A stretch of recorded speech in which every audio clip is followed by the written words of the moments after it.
that really, in terms of treating our rheumatoid patients, thank you, we were shutting the door off the horses bolted, if you understand the expression. We were achieving symptom control, but X-ray damage and disability progressed, and extra-articular complications were common. And this is illustrated by work which looked at these groups of patients that were treated traditionally, where joint erosions were present in 30% after a year of treatment on a disease-modifying drug, and up to 70% after 2 years of treatment. And complete remission was really very uncommon, only 2% in patients after 3 years on a disease-modifying drug.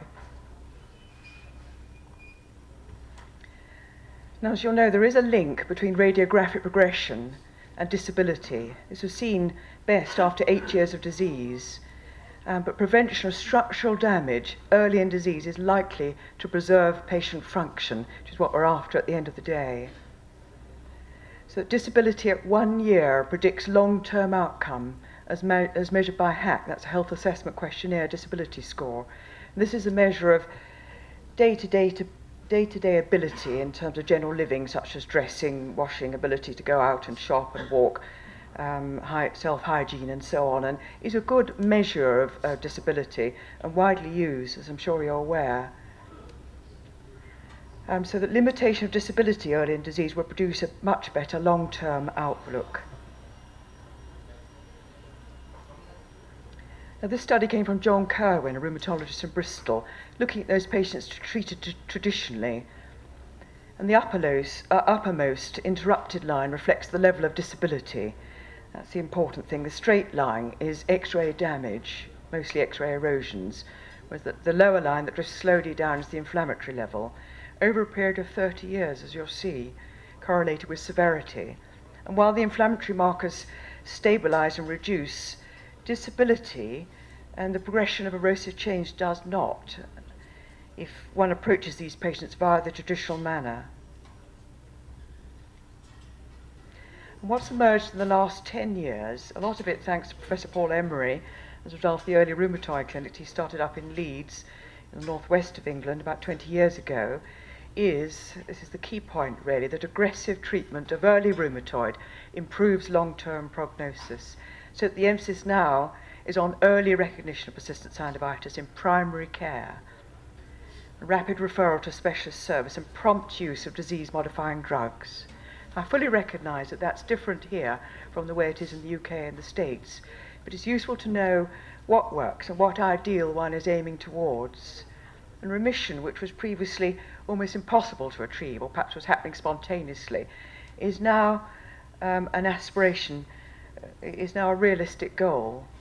You see there an example of a patient with early rheumatoid, the synovitis in the second and third proximal interphalangeal joints. This is the stage you want to catch them, not later on.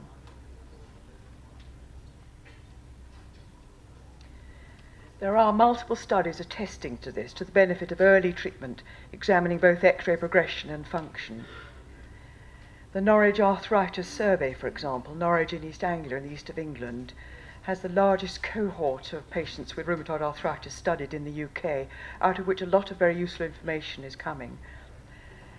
And this states what I've already said, really, that early introduction of disease-modifying drugs, if they're introduced within 6 months of the onset of disease, when you look at those patients 5 years down the line, they have much less radiological damage.